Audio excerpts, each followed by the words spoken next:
Hi guys, I'm Shrishti Saha for MPSF Sports, and joining me today is head coach Juan Ignacio Calderón Pascual, who has played a major role in developing top collegiate fencers. Under his leadership, UCSD is now sending 10 athletes to the upcoming World University Games in Germany, a true testament to the program's growing impact. Alongside him are two standout fencers heading to the Games this July. We have Natalie Gebala representing Team USA in women's épée, making her debut at this prestigious Olympic-style event. And we have Arnav Raja representing Team Australia in men's sabre, returning for the second time after a strong finish at the Asian Senior Championships. It's a pleasure to have you guys all here with me today. Thank you for having us.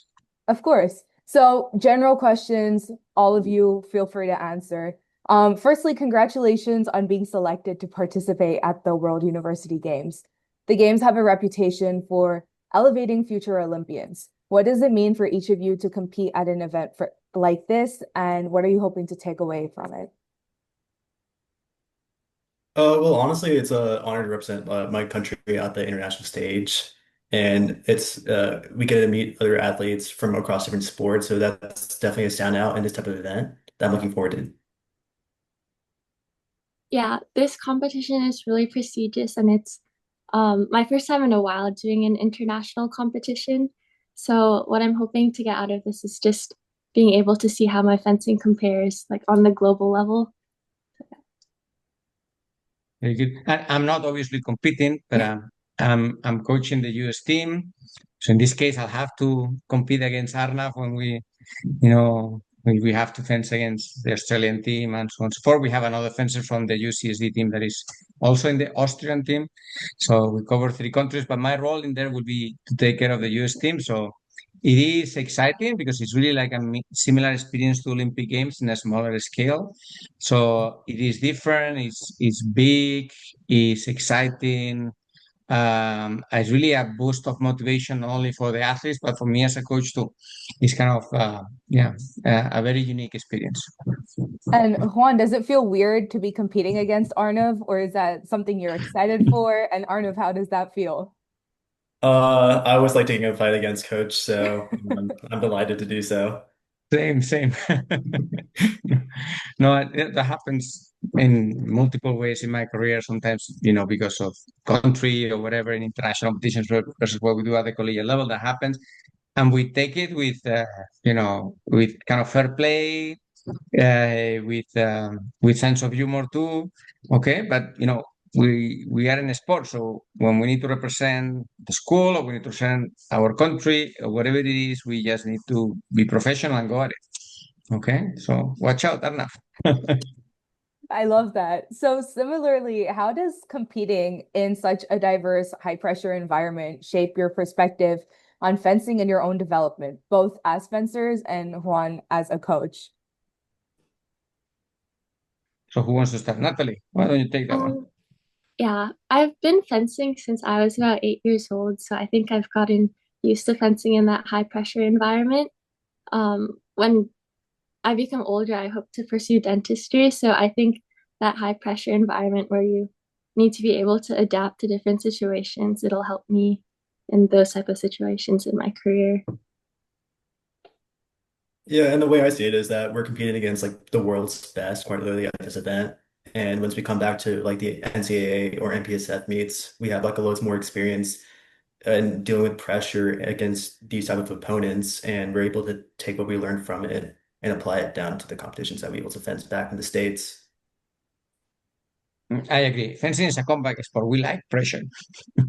So this is a unique opportunity to do it at a different level, international, something that motivates me in particular to have more diversity of opponents. Fencing is now very strong in the US. There are very big competitions with high pressure too, but international is always really, truly special. And so it's an opportunity also to celebrate. We just had a fantastic season. So I'm very grateful that so many of our athletes representing three national teams are going to be able to participate. So that's a reward on itself, but we don't want just to celebrate. We want to do well. So that's exciting. So I've heard that fencing is often described as, both a physical and mental chess match. How do you guys balance the physical demands with the strategic and psychological aspects during training and competition? Anyone can take it. Yeah, like throughout the season, we've been working with our trainer, Abby, and she's been like catering the different workouts to the type of stuff that we need to focus on, um like our speed or yeah, stuff like that. She's been catering it. And then during the off season, like me and Arnav, we both train at our clubs to stay in shape during postseason and prepare for like the World University Games. Yeah, I would say our training regime at UC San Diego is very intense physically and mentally.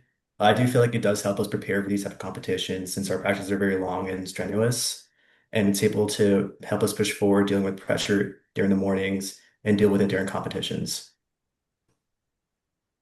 Wonderful. So now I have some questions specifically for Juan, but if you want to divert them, feel free to. So with UCSD sending athletes to the World University Games across multiple national teams, how do you foster a culture that balances individual excellence with the team unity on such a diverse stage? So, so I mean, the thing in the World University Games, like it happens in World Championships or in the Asian Championships, like Arnav just went to, you fence both an individual competition and a team competition. Fencing is mainly perceived as an individual sport, right? Because it's a combat sport one-to-one, like tennis, for example. In reality, is very similar. I always think that tennis is a combat sport in a sense. So the starting point is very individually focused, but what every single fencer really loves sometimes the most is the team competitions, which is what you actually experience at the collegiate level first, and then it translates into the international competitions on a team format where you have a group of 3 to 4 fencers fencing against 3 to 4 fencers from the other team, and you carry kind of the weight of your team when you're on the strip, and then until the next person comes in.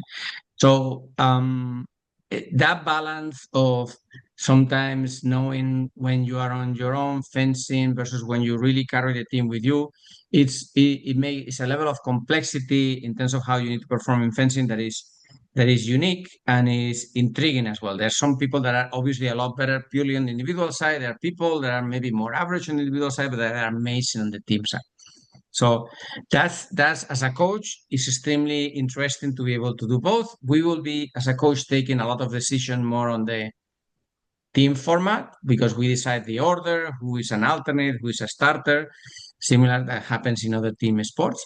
So there is something extra to manage, a higher level of demand for a coach because you have a more direct influence based on the decisions you take on the final result. When we coach on the individual level, is more of a advising, providing a different perspective, kind of a different pair of eyes from a slightly different angle of what is actually going on. So it's very different style of coaching when you're doing individually or when you do it as a team and the decisions that you need to take. And that again makes our job super interesting.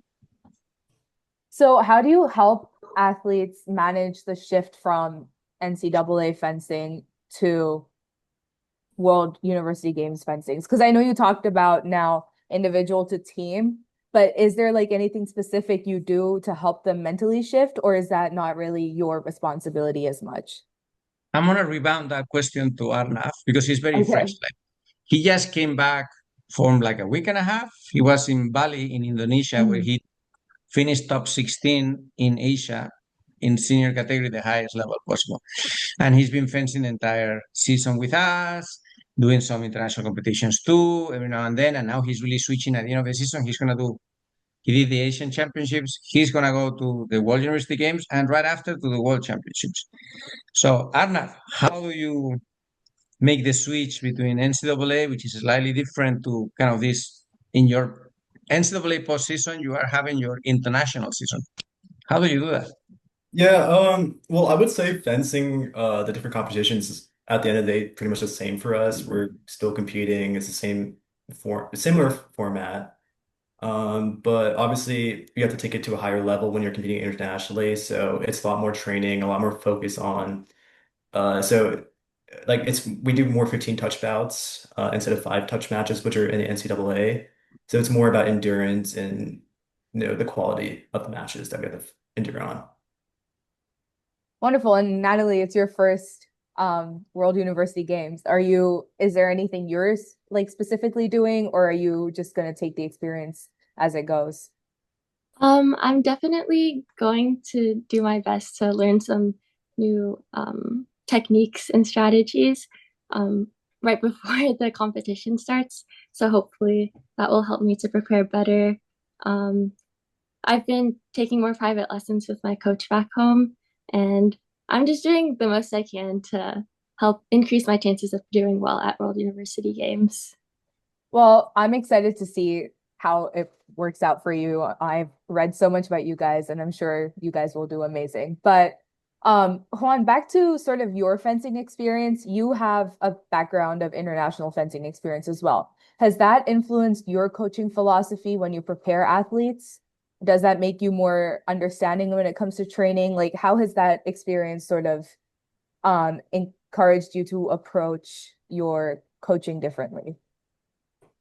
So, so the answer is yes. I think international experience is valuable for anything you do. Okay, in that perspective, because you learn to pay more attention to differences, to nuances, not to be fixed on something. But one thing that is interesting for fencing in the US is because fencing is not a native sport of the US. Kind of fencing is kind of the European martial art. Okay. And in Europe, you have very predefined schools that are very deep and different, like the French school, the Hungarian school, the Italians, the Ukrainians, the Russians, and so on. There's some, right? And then in Europe, you see more like people that follow one particular type of school. And it's like the clash of the schools. The US, where is now a superpower in fencing, and so are many countries in Asia, they have been basically leveraging the schools, original schools from Europe, and in the US is more of a melting pot, like the country.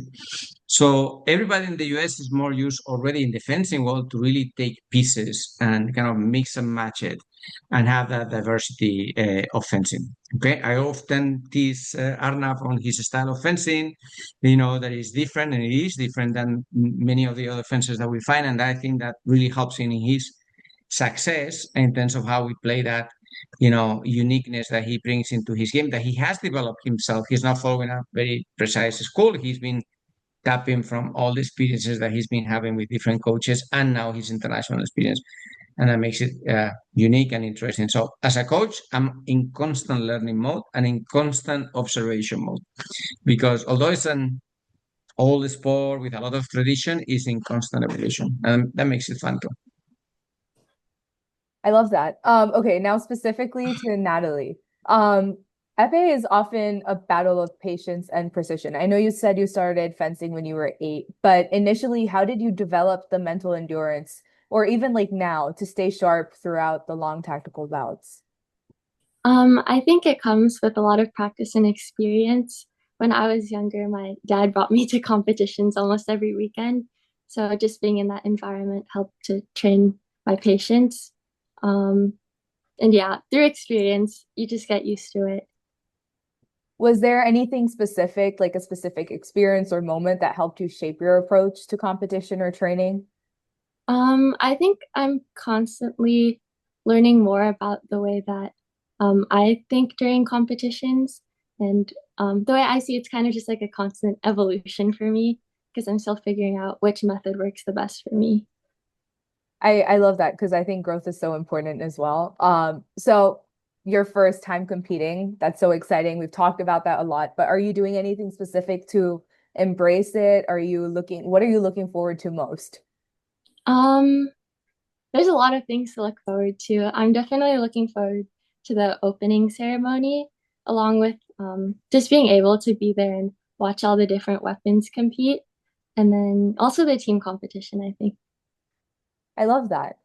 Now, Arnav specifically, this is your second World University Games, and you just came off a strong finish at the Asian Senior Championships. Are you going to be doing anything different mentally or physically to help you prepare that, would have worked at the Asian Senior Championships that might not work at the World University Games? How has that shaped your own style and tactics? Well, ever since the NCAA season ended, I've been, turning my focus and attention towards these international competitions. I've been training with my personal coach and my national team for the past couple of months, and we've been, aiming for the World Championships and University Games. So I feel like we're already set on the correct path to try and get at least a medal in this upcoming competition. Hopefully. I hope that works out for you guys. I, So, I might need to be on your way, Arnav. Yes. I hope not too much. Okay. a little bit of friendly I hope you get the competition. medal. I'll be very happy. Let's just hope both of you get medals. That's what I'll be saying. Everyone gets medals all around. Everyone will be We'll meet happy. in the final. That's Yeah. Yeah, of course, guys. I know it's all about practice, and the more you practice, the better you get at developing your mental sort of frame. But is there any specific techniques or routines that you use to maintain clarity and composure in such a rapid environment during fencing? Yeah, I would definitely say it's not all about just training and practicing. It's also about recovery, making sure you get a mental break, because otherwise you're just gonna get burnt out. By the time competition comes, you need to be in the proper environment mentally, and if you're not there, then all the training was for waste. And so what does that mental break look like for you? Honestly, just watching TV, going on my phone, sleeping, just something just to take my mind off, the sport. Mhm. Keep in mind the fencing competitions, the day of competition, let's say the individual will be very long. It could be almost the entire day. You may start early in the morning, maybe 8, 9, and it could go all the way down to the final. If you make it all the way to the final, it could be at 5 p.m. So it's very long, and you have as you get later in the day, you have very long breaks. So you need to activate, recover, but without really going into a nap or something that may not be able to recover. So managing those cycles during the day is very important. It's something that we also it happens in the NCAA competitions too, so we always talk about it. We try to prepare for it, hydration, nutrition in between, recovering the energy. When it's such a long day with in and out efforts, it has its challenges, but we are well prepared because that's what we do in our competitions. Okay, and final question for everyone, free for all. How do you guys handle moments when a match isn't going your way? How do you turn that around? Honestly, well, it's more of like just finding a mental reset. I feel like it's the best time. Usually there's like a halftime break where we get like a minute, at least in Sabre. And that's usually the moment where you can have your coach come talk to you, find out what you're doing wrong, and see what you can change in your style to match up against your opponent. And I usually feel like that's like the best way of turning things around when the match is not going your way. Yeah, something I've noticed for myself in some cases and for some other fencers, when they're down in a couple points, they get more motivation to catch up, and then they take control of the bout even more. And it usually ends up in them catching up and winning the bout at the end. So just shifting the focus into what you need to do to score each point and catch up. Yeah, at the highest level, in reality, that's exactly what makes the difference. How do you switch the momentum of the bout? The technical level is very good, the physical condition is very good. Hopefully, all those things equalize. There's different style, all those things, but the decision making, the building up a comeback or holding one, kind of managing all those shifts of momentum that you can really feel, almost taste that is happening from the inside and from the outside, and then controlling that away in the right moment. That's really what determines who wins. So it's kind of core to the sport, 100%. It happens very quick in just seconds. That suddenly the moment shifts completely. Thank you. Thank you, Juan, Natalie, and Arnav, for sharing your experiences with us today. On behalf of the MPSF, we're so excited to watch your journeys unfold. We're so excited to watch the games. And we wish you all the best as you represent your schools, countries, and the sport of fencing. Good luck in Germany, and thank you again for joining us. Thank you. Thank All you. right, thank you so much.